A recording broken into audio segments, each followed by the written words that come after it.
Welcome to academy. जी student, आज हम बात करेंगे इंफॉर्मेशन एंड कम्युनिकेशन टेक्नोलॉजीज़ के कंपोनेंट पे। आज हम काफ़ी डिटेल में डिस्कस करेंगे। देखिए, इंफॉर्मेशन एंड कम्युनिकेशन टेक्नोलॉजी की जब भी बात होती है, ये बेसिकली है क्या? ICT refers to technologies used to, किसी एक टेक्नोलॉजी को नहीं कहा जा रहा आईसीटी, ये मल्टीपल टेक्नोलॉजीज़ को कहा जाता है। जो क्या काम करती हैं? वो टेक्नोलॉजी जो कि डेटा को कलेक्ट करने के लिए इस्तेमाल हो, डेटा को स्टोर करने के लिए इस्तेमाल हो, डेटा को प्रोसेस करने के लिए इस्तेमाल हो, और डेटा को एक जगह से दूसरी जगह ट्रांसफ़र करने के लिए, ट्रांसमिट करने के लिए, कम्युनिकेट करने के लिए इस्तेमाल हो, उसे हम कहते हैं आईसीटी। यानी आईसीटी एक सिंगल टेक्नोलॉजी का नाम नहीं है, कॉम्बिनेशन ऑफ मल्टीपल टेक्नोलॉजीज़ हैं जो कि ये काम परफॉर्म करती हैं। इसमें आपके पास सैटेलाइट कम्युनिकेशन भी आ जाती है, ये भी आईसीटी के अंदर आती है। क्यों? क्योंकि डेटा को ट्रांसमिट किया जा रहा है इसके अंदर। इसके अंदर आपका डिजिटल बैंकिंग भी आती है, इसमें डेटा प्रोसेस भी होता है, डेटा ट्रांसमिट भी होता है, डेटा कलेक्ट भी होता है। इसके अंदर आपका इंटेलिजेंट ट्रांसपोर्ट नेटवर्क भी आ जाता है आपके पास, जिसमें डेटा प्रोसेस भी हो रहा है, इन्फॉर्मेशन भी हो रहा है और कम्युनिकेट भी हो रहा है। इसमें आपके पास जो है, आपके पास हेल्थ केयर का सेटअप भी आ जाता है, डिजिटल मेडिसिन का सिस्टम भी आ जाता है। इसके अंदर आपके पास जो अपना जो आप वीडियो कॉन्फ्रेंसिंग करते हो, ये भी आईसीटी के अंदर आ जाता है। यानी मल्टीपल जो टेक्नोलॉजीज़ हैं, फ्यूचर टेक्नोलॉजी हैं, सब की सब आईसीटी में आती हैं। तो आप इसको कह सकते हो ICT is the mother of future technologies. यहाँ तक बात क्लियर हो गई। तो आईसीटी को स्टडी करने के लिए हम क्या करते हैं, आईसीटी को इसके पहले कंपोनेंट्स में डिवाइड करते हैं ताकि हम उसको इजीली स्टडी कर सकें। तो किसी भी आईसीटी सिस्टम को जब आप उठाते हो, चाहे वो मोबाइल नेटवर्क हो, चाहे वो इंटरनेट हो, चाहे वो बैंकिंग सिस्टम हो, चाहे इंटेलिजेंट ट्रांसपोर्ट नेटवर्क हो, चाहे वो आईओटी हो, चाहे वो ऑनलाइन एजुकेशन प्लेटफॉर्म हो, उसको आप मेनली डिवाइड कर सकते हो दो हिस्सों में। एक कहलाता है हार्डवेयर, एक कहलाता है सॉफ्टवेयर। हार्डवेयर क्या होता है? ये फिजिकल स्ट्रक्चर आपको प्रोवाइड करता है। और सॉफ्टवेयर क्या होता है? ये इस फिजिकल स्ट्रक्चर को यूज़ करने के लिए इस्तेमाल होता है। जिससे हम कंप्यूटर में पढ़ते थे ना, कंप्यूटर में हम कहते थे क्या, ये कंप्यूटर सिस्टम है। तो ये कंप्यूटर का हार्डवेयर क्या है? इसका माउस है, ये कंप्यूटर का हार्डवेयर है। इसका कीबोर्ड है, ये कंप्यूटर का हार्डवेयर है। ये अपना सीपीयू, अपना मॉनिटर है, ये कंप्यूटर का हार्डवेयर है। ये डब्बा, ये हार्डवेयर है इसका, सही है। तो ये सारे इसके हार्डवेयर हैं। और इसमें सॉफ्टवेयर क्या था? हम कहते थे कि इसके अंदर जो अपना ऑपरेटिंग सिस्टम है, ये इसका सॉफ्टवेयर है। इसमें एम एस ऑफिस डला हुआ है, इसका एप्लीकेशन सॉफ्टवेयर है। सही है, ये सारी बातें होती थी। यहाँ पे एक मज़ेदार चीज़ मैं आपको बताऊँ। देखो, ये तो एक कंप्यूटर है खाली, जो कि आईसीटी का एक पार्ट है, छोटा सा एक पार्ट है कंप्यूटर। आईसीटी बहुत बड़ी फील्ड है, जो मैंने आपको लास्ट स्लाइड के अंदर बताया। आईसीटी के अंदर ज़रूरी नहीं है कि हार्डवेयर एंड सॉफ्टवेयर दोनों आपके पास हों। ऐसा भी हो सकता है कि हार्डवेयर आपके पास हो, सॉफ्टवेयर दूर हो, या सॉफ्टवेयर आपके पास हो, हार्डवेयर दूर हो। क्या मतलब हुआ इसका? ये क्या अजीब सी बात हो गई। देखो, आईसीटी का एक कॉन्सेप्ट है क्लाउड कंप्यूटिंग, ये भी आईसीटी के अंडर में आता है। मैं एक एग्जांपल के जरिए आपको समझा रहा हूँ। क्लाउड कंप्यूटिंग में क्या होता है कि मिसाल के तौर पे आपका सही कंप्यूटर है, सही है। ये कोई ज़्यादा पावरफुल कंप्यूटर नहीं है। फॉर समझो एक लो कैटेगरी का कंप्यूटर है ये, ओके। जिसके पास कोई अच्छा प्रोसेसर भी नहीं है, कोई अच्छी रैम भी नहीं है। लेकिन आपको कोई ऐसा टास्क मिलता है जिसमें आपको हाई प्रोसेसर वाली मशीन चाहिए। आपके पास क्या सोल्यूशन है? आप बोलोगे कि यार एक सोल्यूशन ये है कि भाई मैं एक अच्छी प्रोसेसिंग पावर वाला कंप्यूटर परचेज़ कर लूँ, जो कि बहुत महंगा आएगा, जो फ़िलहाल मेरी पहुँच से दूर है। सेकंड ऑप्शन आपके पास क्या है? सेकंड ऑप्शन ये है कि एक कहलाता है क्लाउड कंप्यूटिंग इंफ्रास्ट्रक्चर, जो कि समझो यूके में है, यूएसए में है, जहाँ पे बड़े बड़े सर्वर्स लगे हुए हैं, हाई प्रोसेसिंग मशीन जहाँ पे लगी हुई हैं। आप क्या करते हो? खाली एक छोटे से ब्राउज़र की मदद से इसको एक्सेस करते हो, क्लाउड कंप्यूटिंग इंफ्रास्ट्रक्चर को, और इनको पेमेंट करते हो। ये आपको अलाउ करते हैं 1 घंटे के लिए, 2 घंटे के लिए आप इनकी मशीन्स को यूज़ करोगे।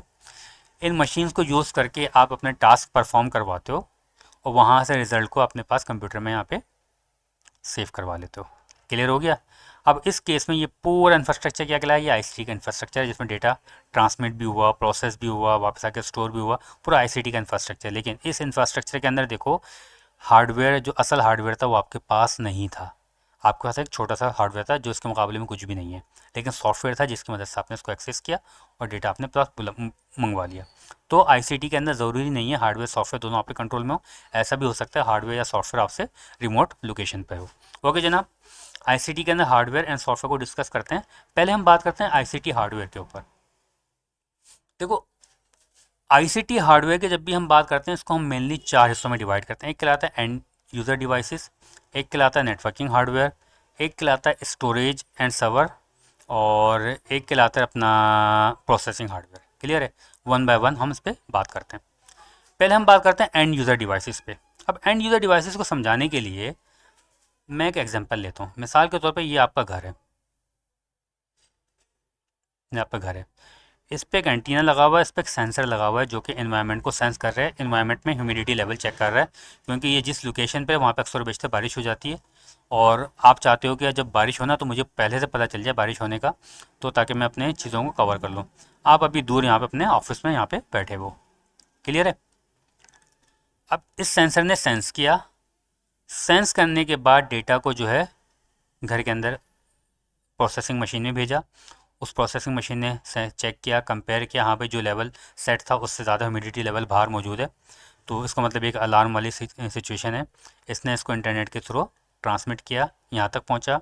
यहाँ पे जो है आप बैठे हो, यहाँ पे आपके मोबाइल फ़ोन पे जो है इंटरनेट के ज़रिए सिग्नल आ गया कि भाई वहाँ पे ये ह्यूमिडिटी लेवल बढ़ गया, बारिश होने वाली है। आपने कहा अच्छा, आपने मोबाइल से कंट्रोल किया, मोबाइल से जो है अपना टास्क जनरेट किया, सिग्नल किया, ये मशीन को टास्क आपने ऑर्डर दिया कि भाई जो घर के ऊपर एक अम्ब्रेला बनी हुई है उसको ओपन कर दो ताकि इसको कवर कर लिया जाए, तो इसने इसको कवर करवा दिया। यहाँ तक बात क्लियर हो गई? ये स्मार्ट होम्स का कॉन्सेप्ट है जो कि IoT के अंदर, इंटरनेट ऑफ थिंग्स के अंदर ये आता है कॉन्सेप्ट। हर चीज़ आपके इंटरनेट के साथ कनेक्ट होगी। अब इसमें एंड यूज़र डिवाइसेस क्या हैं? एंड यूज़र डिवाइसेस वो हैं जिन्होंने दे collect data from user environment या मशीन से उन्होंने डेटा कलेक्ट किया। देखो यहाँ पे ये सेंसर था ना, ये एंड यूज़र डिवाइस है। क्यों? क्योंकि इसने डेटा कलेक्ट किया। कहाँ से कलेक्ट किया? या तो ये यूज़र से डेटा कलेक्ट करेगा, या एनवायरनमेंट से करेगा, या मशीन से करेगा। इस केस में इसने एनवायरनमेंट से डेटा कलेक्ट किया। सही है? और उसको जब वो प्रोसेस हुआ, प्रोसेस में आपके पास यहाँ पहुँच गया, तो ये जो आपका मोबाइल फ़ोन है ना, ये भी एक एंड डिवाइस है। क्यों? क्योंकि ये यूज़र के साथ इंटरेक्ट कर रहा है। तो ये देखो, they collect data from users environment and machines and process the data, और प्रोसेस को डेटा प्रोसेस होता है, and send data to the user environment and machine. और ये यूज़र को सेंड करने के लिए इस्तेमाल हुई है आपका मोबाइल फ़ोन, ये भी एंड डिवाइस है। फिर इसी एंड डिवाइस से आपने दोबारा इंस्ट्रक्शन दी हैं। अब ये वाली एंड डिवाइस ने डेटा कलेक्ट किया किससे? यूज़र से। इसने एनवायरनमेंट से कलेक्ट किया था, इसने यूज़र से डेटा कलेक्ट किया। क्या डेटा कलेक्ट किया? कि भाई अंदर घर पे जाके बोलो कि वहाँ पे वो अम्ब्रेला को ओपन कर दे। यहाँ से सिग्नल आया, प्रोसेस हुआ, प्रोसेस होने के बाद यहाँ पे एक मशीन लगी हुई थी, मोटर लगी थी, मोटर चली और इसने पूरे घर पे एक अम्ब्रेला को ओपन कर दिया। तो ये मोटर है, ये भी आपके पास जो है एक एंड डिवाइस है, क्योंकि इसने टास्क परफॉर्म किया, इसने एनवायरनमेंट के साथ इंटरेक्ट किया। तो वो डिवाइसेस जो कि डेटा कलेक्ट करती हैं एनवायरनमेंट से या इर्द गिर्द किसी मशीन से और यूज़र के साथ इंटरेक्ट करती हैं, वो क्या कहलाती हैं? एंड डिवाइसेस कहलाती हैं। इनमें कौन कौन सी डिवाइसेस आती हैं? इनमें सेंसर्स आ जाते हैं सारे, जो एनवायरनमेंट को सेंस करते हैं। एक्चुएटर्स आ जाते हैं। एक्चुएटर्स क्या होते हैं? सेंसर और एक्चुएटर दोनों एक दूसरे के रिवर्स होते हैं। देखो इसमें जो ये मोटर लगी थी ना, मोटर क्या है? ये एक्चुएटर्स है, और ये सेंसर्स था। सेंसर ने क्या कि एनवायरनमेंट से डेटा को कलेक्ट किया और सिग्नल जनरेट किया, और ये मोटर ने क्या किया? इसको सिग्नल जब पीछे से आया लेके इसने एनवायरनमेंट के साथ जो है मैकेनिकल एनर्जी में इसको दोबारा कन्वर्ट कर दिया। सही? यानी सेंसर और एक्चुएटर एक दूसरे को उलट होते हैं, लेकिन ये दोनों जो पार्ट ऑफ एंड डिवाइस हैं। ये स्मार्टफोन हो गए आपके एंड डिवाइस हैं, कंप्यूटर मॉनिटर हो गए आपके एंड डिवाइस हैं, ये तो क्या है, कीबोर्ड माउस ये सब इसका पार्ट ही है। सही है? ये सारी की सारी ये एंड डिवाइसेस हैं, जिसमें आपके पास सेंसर्स आ गए, एक्चुएटर्स आ गए, आपके स्मार्टफोन्स आ गए, आपके कंप्यूटर्स आ गए। ये सारे क्या हैं? एंड डिवाइसेस हैं जो कि यूज़र के साथ, एनवायरनमेंट के सबके साथ इंटरेक्ट करते हैं। एक कहलाता है प्रोसेसिंग हार्डवेयर।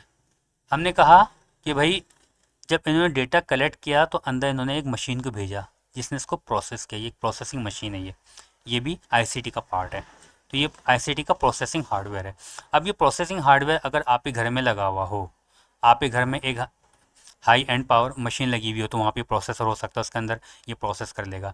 लेकिन आपने बोला कि नहीं यार, मैं अपने घर पे IoT का सेटअप लगा दिया, मेरा जो है अपना जेब इतनी इजाज़त नहीं देती कि मैं कोई हाई पावर की मशीन अपने घर पे रखूँ।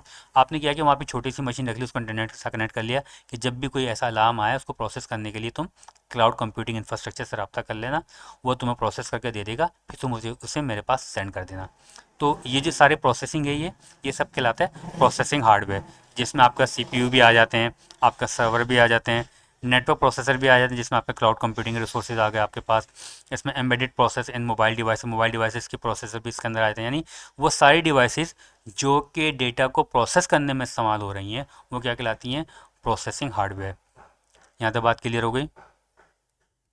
अच्छा, in networks servers process email, web request and cloud. जो सर्वर्स होते हैं वो क्या क्या जो यहाँ पे दिखाया गया कि भाई क्लाउड कंप्यूटिंग के साथ जो है सर्वर्स भी होते हैं जो प्रोसेस करते हैं, स्टोरेज वाले मामला भी सारे यहाँ पे दिखाए गए। लेकिन मेन प्रोसेसर हार्डवेयर क्या है, जो कि आपके डेटा को प्रोसेस कर रहा है। Okay, communication and networking hardware क्या होता है, तो मैंने यहाँ पे आपको बताया कि भाई ये आपका घर है, जब यहाँ पे डेटा प्रोसेस हो गया तो इंटरनेट के ज़रिए इसको सेंड किया गया, तो यहाँ पे राउटर लगे हुए होंगे या यहाँ पे स्विच लगे होंगे, ये क्या कहलाते हैं, ये कम्युनिकेशन हार्डवेयर कहलाते हैं। ये फाइबर केबल बिछी हुई है या वायरलेस लिंक है, ये सारे क्या कहलाते हैं, ये कम्युनिकेशन हार्डवेयर कहलाता है। तो कम्युनिकेशन हार्डवेयर के अंदर कौन कौन से आते हैं, राउटर भी आ गया, स्विचेस भी आ गए, मॉडेम भी आ गए, ऑप्टिकल फाइबर केबल भी आ गए, वायरलेस एक्सेस पॉइंट आ गए, सेलुलर टावर आ गया सर, जो कि सारे के सारे किस लिए, कम्युनिकेशन के लिए इस्तेमाल होते हैं।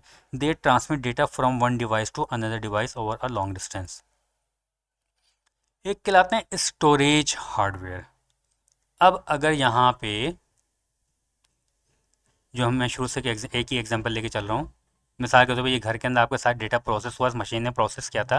प्रोसेस करने के बाद अगर इसके पास ये इंस्ट्रक्शन होती कि भाई ये डेटा मुझे सेंड नहीं करना, कोई भी ऐसे आप बाहर चेंजेस को ऑब्जर्व करो, तो उसको अपने पास सेव करके रख लेना। मैं शाम को आऊँगा तो मैं एक्सेस करके खुद देख लूँगा कि दिन भर क्या सूरत है। तो आप क्या करोगे, इसको आपके घर पे कोई स्टोरेज डिवाइस होती है वहाँ पे आप इसको स्टोर करवा लेते हैं। अब ये स्टोरेज डिवाइस आपके घर पे भी हो सकती है या ये स्टोरेज डिवाइस जो क्लाउड पे भी हो सकती है। आप इसको क्लाउड पे भी यानी रिमोटली कहीं किसी आप इसको स्टोर करवा सकते हो। तो स्टोरेज डिवाइसेस क्या होती हैं, storage hardware use to store information. ये हार्ड डिस्क एसएसडीज भी हो सकती हैं, नेटवर्क स्टोरेज भी हो सकती है, क्लाउड डेटा सेंटर्स भी हो सकते हैं। सिम आपका आपका मोबाइल फ़ोन है, सिम है, मेमोरी है, सही है ना, वो भी एक स्टोरेज डिवाइस है, वो भी आईसीटी का पार्ट है मोबाइल फ़ोन वाला। सर्वर डेटा पे ये भी आईसीटी का पार्ट है। तो इसका स्टोरेज डिवाइस का रोल क्या है, they store user data, call records, messages and multimedia, सब कुछ सब इन डिवाइसेस के अंदर स्टोर होता है। इनका काम क्या है, डेटा को स्टोर करना। ये कुछ भी हो सकता है, डेटा कॉल रिकॉर्ड भी हो सकता है, मैसेजेस भी हो सकते हैं, एनवायरनमेंट का डेटा भी हो सकता है, कुछ भी हो सकता है। अब हम बात करते हैं आईसीटी सॉफ्टवेयर की। आईसीटी सॉफ्टवेयर की जब हम बात करते हैं, आईसीटी सॉफ्टवेयर को मेनली हम चार हिस्सों में डिवाइड करते हैं। एक कहलाता है सिस्टम सॉफ्टवेयर, एक कहलाते हैं एप्लीकेशन सॉफ्टवेयर, एक कहलाते हैं यूटिलिटी सॉफ्टवेयर, एक कहलाते हैं network protocols. One by one discuss करते हैं। सिस्टम सॉफ्टवेयर वही आपके ये ऑपरेटिंग सिस्टम्स होते हैं।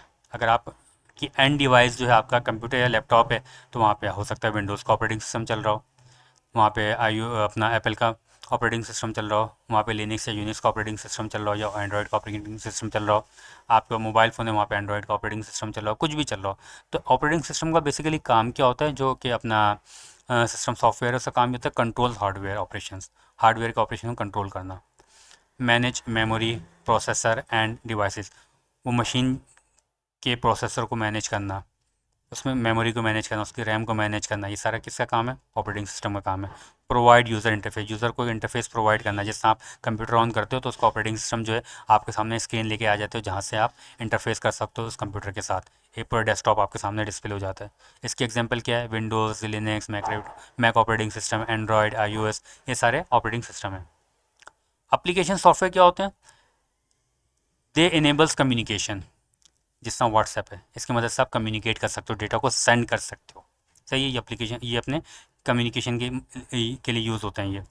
या आप ईमेल कर सकते हो, कम्युनिकेशन के लिए यूज़ होते हैं। या एप्लीकेशन सॉफ्टवेयर होते हैं जिनकी मदद से आप जो है अपने टास्क को इजीली परफॉर्म कर सकते हो, डेटा को प्रोसेस कर सकते हो, जिस तरह कैनवा वगैरह हो गया, MS ऑफिस हो गया। आप अपनी प्रोडक्टिविटी को इंक्रीज़ कर सकते हो। ये सारे क्या हैं, एप्लीकेशन सॉफ्टवेयर, जिससे आप कोई ना कोई एप्लीकेशन, कोई टास्क परफॉर्म कर दो, जिसकी मदद से आप। यूटिलिटी सॉफ्टवेयर क्या होते हैं, utility software is use for system maintenance and security, जो कि सिस्टम मेंटेनेंस के लिए इस्तेमाल होते हैं। जैसे एंटीवायरस हो गए, डिस्क क्लीनअप टूल हो गए, बैकअप सॉफ्टवेयर बैकअप के टूल्स हो गए, फाइल कंप्रेशन टूल हो गए, ये सारे क्या हैं, ये सिस्टम की मेंटेनेंस के लिए, सिस्टम की सिक्योरिटी के लिए इस्तेमाल होते हैं। ये they protect data and system, improve system performance. Network protocols क्या होते हैं, allow different network hardware to communicate. ये प्रोटोकॉल्स वो होते हैं जो कि नेटवर्क के डिफरेंट हार्डवेयर हैं उनको कम्युनिकेट करवाते हैं। मिसाल के तौर पे मैं दोबारा वही स्टार्टिंग में जाता हूँ।